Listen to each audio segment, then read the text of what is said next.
राधे राधे दर्शकों, भक्ति कहानियों में आपका स्वागत है। आज मैं आपको धरती माता की व्रत कथा सुनाने जा रही हूँ, तो चलिए शुरू करते हैं। एक गांव में एक बुढ़िया माई रहती थी। उसके 2 बच्चे थे, एक बेटा और एक बेटी थे। दोनों भाई बहन छोटे थे और बुढ़िया माई बहुत ही गरीब थी। वह मजदूरी करके अपने बच्चों का लालन पालन करती थी। समय अनुसार उसके बेटा व बेटी जवान हो गए। उसने अपने बेटे को बुलाकर कहा, बेटे देख, तेरी बहन बड़ी हो गई है, कोई अच्छा सा घर और वर देखकर उसकी शादी कर दे। माँ की बात सुनकर उसका बेटा उसी दिन से अपनी बहन की शादी करने के लिए अच्छा घर वर ढूंढने लग गया।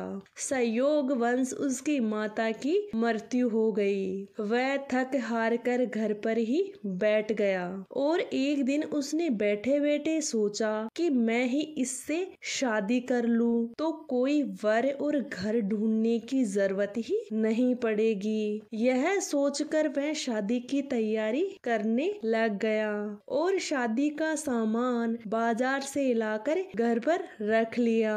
तब ये सब बहन ने देखा तो बहन ने आकर पूछा, भैया ये सब तुम क्या कर रहे हो? उसने कहा, तेरी शादी है। बहन यह सुनकर बहुत आश्चर्यचकित हो गई कि मेरी तो सगाई नहीं हुई, तो ये शादी किससे कर रहा है? उसने भाई से पूछा, लेकिन उसका कोई जवाब नहीं दिया।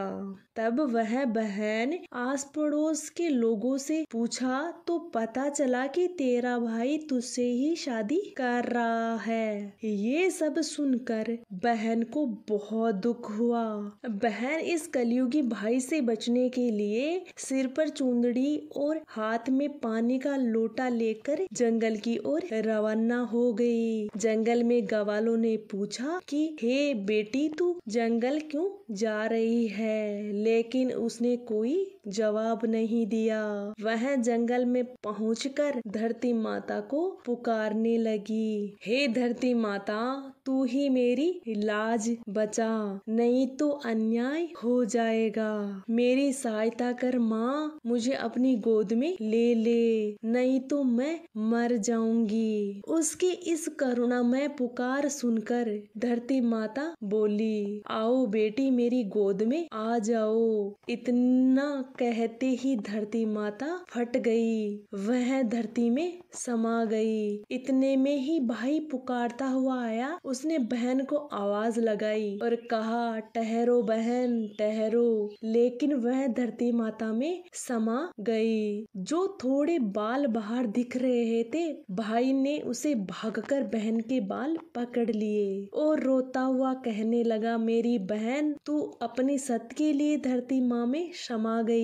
मेरी बुद्धि भ्रष्ट हो गई थी। माँ को दिए वचन को मैं निभा न सका, इसीलिए मैं तुमसे शादी करने के बारे में सोचा। मुझे माफ कर दो मेरी बहन, मुझे माफ कर दो। इसके लिए मैं तुझसे माफी चाहता हूँ। मुझे माफ कर दो बहन, मुझे माफ कर दो। लेकिन धरती माता ने उसकी बहन को क्षमा लिया। जो बाल बाहर थे वो दुर्वा तथा राजस्थानी भाषा में इसे दोबड़ी कहते हैं, उसका रूप ले लिया। जो औरतें कहानी कहती है और सुनती है और एक लोटा, चप्पल, चूड़ी व एक बर्तन में हरे मूंग भरकर एक कंवारी कन्या को एक लड्डू देती है, उसकी धरती माता हर मनोकामना पूर्ण करती है। बोलो धरती माता की जय। कथा समाप्त।